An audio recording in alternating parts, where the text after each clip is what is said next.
Herkese selamlar. Bu videoda size bölme 3 ile bağlı praktiki tapşırıkların ne olduğunu göstereceğim. İlk tapşırığımızda bize bir yaş değeri verilib ve o yaş değerinin hansı grupa ait olduğunu müəyyən etməlisiniz. Yəni ekrana yazdırmalısınız.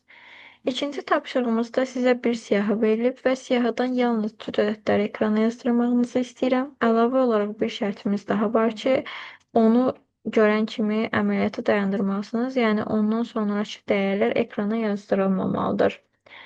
Üçüncü tapşırığımızda bize bir siyahı verilib və siyahıdan müsbət ədədləri seçməliyik. Onları ekrana yazdırmalıyıq və əlavə olaraq onların cəmini də ekrana yazdırmalısınız. Dördüncü taskımızda ise yeniden bize bir siyahı verilib ve her bir elementin indeksini ve değerini ekrana yazdırmalısınız.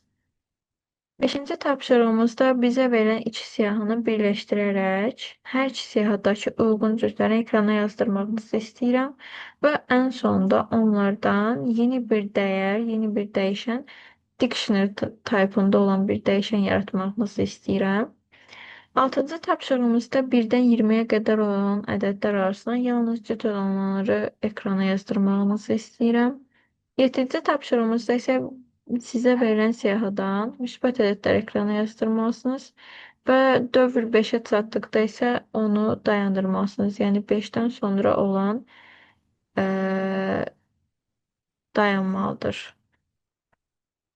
Yəni 5-ci indeksdən sonrasını ekrana yazdırmasın.